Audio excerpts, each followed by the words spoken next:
దువా అనేది, ప్రార్థన అనేది రెండు విధాలుగా ఉంది. ఒకటి, మీరు ఏ భాషలో అయినా చేయండి. మీరు ఇంగ్లీష్లో చేస్తారా, ఉర్దూలో చేస్తారా, తెలుగులో చేస్తారా, అల్లాని దువా చేస్తున్నారు. దువా చేసేటప్పుడు అతి ఉత్తమమైన పదాలు ఏంటో తెలుసా? అల్లాని పిలిచేది యా హయ్యూ యా కయ్యూమ్ అని పిలవాలి, యా అల్లాహ్ అని పిలవాలి. ఇవన్నీ కూడా చాలా మంచి ఉత్తమమైన పదాలు. ఈ పదాలతో అల్లాహ్ను దువా చేస్తే అల్లాహ్ తప్పకుండా స్వీకరిస్తాడు. ఇది ఒక పద్ధతి. రెండో పద్ధతి ఏమిటి? ప్రవక్త ముహమ్మద్ సల్లల్లాహు అలైహి వసల్లం వారు ఏ పదాల ద్వారా దువాలు నేర్పించారో, అరబీ పదాలు, ఆ పదాల ద్వారా దువా చేయడం ఇంకా ఉత్తమమైంది. చూడండి, ప్రవక్త వారి నోటిలో నుంచి వచ్చిన పదాలు మీరు పలుకుతున్నారు. సుబ్హానల్లాహ్. ప్రవక్త వారి నోట్లో నుంచి ఏ పదాలైతే, ఏ కలిమాలైతే, ఏ వాక్యాలు, సెంటెన్సెస్ అయితే వచ్చాయో అవన్నీ మీరు మీ నోటి ద్వారా తీసుకుంటున్నారు అంటే దానికంటే పెద్ద విషయం ఏమైనా ఉందా? చాలా గొప్ప విషయము. దైవప్రవక్త ముహమ్మద్ సల్లల్లాహు అలైహి వసల్లం తెలియజేశారు. ఏమని తెలియజేశారు? సుబ్హానల్లాహి వబిహమ్దిహి అని ఎవరైనా ప్రతిరోజు 100 సార్లు అన్నారనుకోండి, సుబ్హానల్లాహి వబిహమ్దిహి అంటే అర్థం ఏమిటి?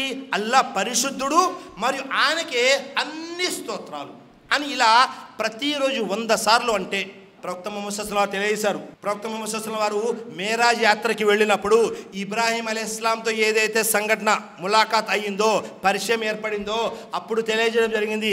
ఇబ్రాహీం అలైహిస్సలాం అంటున్నారు, స్వర్గంలో ఒక పెద్ద మైదానం ఉంది. ఆ మైదానంలో ఒక చెట్లు మొలకెత్తుతూ ఉంటాయి. ఈ చెట్లు ఎలా మొలకెత్తుతాయి అంటే ఎవరైతే సుబ్హానల్లాహి వబిహమ్దిహి చదువుతారో వారి పేరు మీద ఒక చెట్టు మొలకెత్తుతూ ఉంటుంది. ఒక రివాయత్లో, మరొక రివాయత్లో సుబ్హానల్లాహ్ అల్హమ్దులిల్లాహ్ లా ఇలాహ ఇల్లల్లాహు అల్లాహు అక్బర్. ఈ 4 పదాలు చదివినా స్వర్గంలో మన పేరు మీద ఒక చెట్టు మొలకెత్తుతుంది. మీరు ఎన్నిసార్లు చదివితే అన్నిసార్లు. ఇంతకంటే భాగ్యం ఏమైనా ఉందా? ఇదేమన్నా పెద్ద పనే? చాలా చిన్న పని. మీరు నేను అనుకుంటే రోజుకు 100 సార్లు చదవలేమా? చాలా సునాయాసంగా చదవగలం.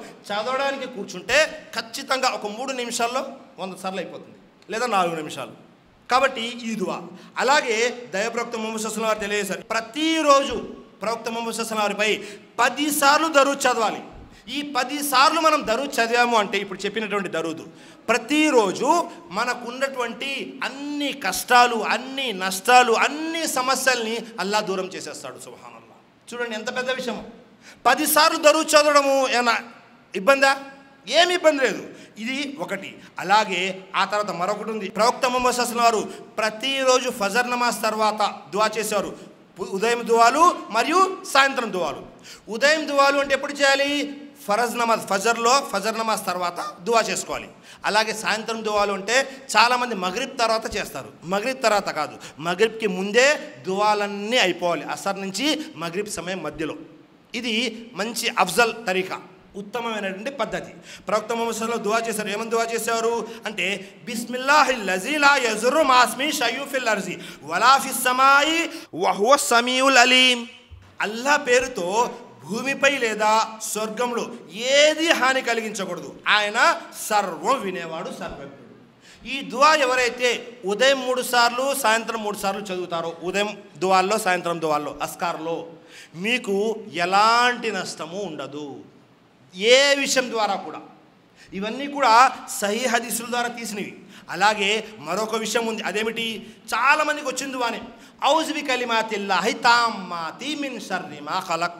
ప్రపంచంలో ఏదైతే మనము కొత్త ప్రదేశానికి వెళ్ళినప్పుడు కానీ లేదా ఉదయం సాయంత్రం దువాలో కానీ ఇది తప్పకుండా చదవాలి. ఈ ప్రపంచంలో మనలాగా మిగతా మఖ్లూక్ ఏవైతే ఉన్నాయో అవి ఏదైనా అయి ఉండొచ్చు. పాములు కానీ, లేకపోతే మిగతా జంతువులు కానీ, పశువులు కానీ, లేకపోతే మనుషులు కానీ, ఎవరి ద్వారా కూడా అల్లాహ్ నాకు నష్టం చేకూర్చవద్దు అని మనం అల్లాహ్తో దువా చేస్తున్నాము. ఈ దువా చదివితే మీకు ఎవరి ద్వారా కూడా మీకు నష్టం కలగదు. అది మనుషులైనా, జిన్నులైనా, లేదా ఏ పశువులైనా, క్రూర మృగాలైనా సరే. సుబ్హానల్లాహ్. కాబట్టి ఈ దువా కూడా మనం చేయాలి. అలాగే మరొక ముఖ్యమైన దువా ఉంది. అదేమిటి అంటే సయ్యదుల్ ఇస్తగ్ఫార్. అల్లాహుమ్మా అంత రబ్బీ లా ఇలాహ ఇల్లా అంత ఖలక్తనీ వానా అబ్దుకా వలా అనా అహదికా వవదిక మస్తతాద్ ఔజు బిక మిన్ షర్రి మా సనాద్ అబూ లక బి నిమతిక అలయ్య వ అబూ బి దంబి ఫగ్ఫిర్లీ ఫఇన్నహు లా యగ్ఫిరు జునూబ ఇల్లా అంత్. ఈ ఒక్క దువా గురించి ప్రసంగం చేయాలంటే కనీసం అరగంట చేయొచ్చు. కనీసం అంత మంచి దువా. ఒక్కొక్క పదానికి వివరణ ఇచ్చుకుంటూ వెళ్తే ఈ దువా యొక్క మీనింగ్ ఏంటి చూడండి. ఓ అల్లా, నీవే నా ప్రభువి. అల్లా, నీవు మాత్రమే నాకు ప్రభువు. అలాగే నీవు తప్ప ఆరాధనకు అర్హులు ఎవ్వరూ లేరు. నీవు నన్ను పుట్టించావు, నేను నీ దాసుడను. నాకు ఎంత శక్తి అయితే ఉందో ఆ శక్తి మేరకు నీవు ఆజ్ఞాపించిన పనులన్నీ నేను చేస్తాను అని అల్లాహకు మనం వాగ్దానం చేస్తున్నాము. అలాగే నా వల్ల ఏదైతే చెడు జరుగుతూ ఉందో దాన్ని నా నుండి కాపాడు, నేను నీ శరణు కోరుకుంటున్నాను అని మనం అల్లాహతో శరణు కోరుకుంటూ ఉన్నాము. నేను నా ద్వారా జరిగే చిన్న చిన్న పాపాలను ఒప్పుకుంటున్నాను. అలాగే ఈ పాపాలకు నన్ను క్షమించు, నీవు మాత్రమే క్షమించగలిగేవాడవి. ఈ సయ్యదుల్ ఇస్తగ్ఫార్ ఏదైతే ఉందో ఈ దువా మీరు ఉదయం చదివారనుకోండి, చనిపోయారు అంటే మీరు స్వర్గవాసులు. మీరు సాయంత్రం చదివారనుకోండి, ఉదయంలోపు మీరు చనిపోయారంటే మీరు స్వర్గవాసులు. సుబ్హానల్లా, ఎంత పెద్ద విషయం చూడండి. సయ్యదుల్ ఇస్తగ్ఫార్ చదివి చనిపోయారు అంటే మీరు స్వర్గవాసులు. అది ఎప్పుడు ముందు చెప్పిన కండిషన్స్ అన్నీ అప్లై అవుతాయి.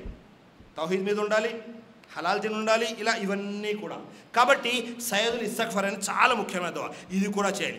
ఒక మంచి దువా ఉంది. రజీతు బిల్లాహి రబ్బం వబిల్ ఇస్లామి దీనం వబి ముహమ్మదిన్ సల్లల్లాహు అలైహి వసల్లం నబియ్యం వ రసూలా.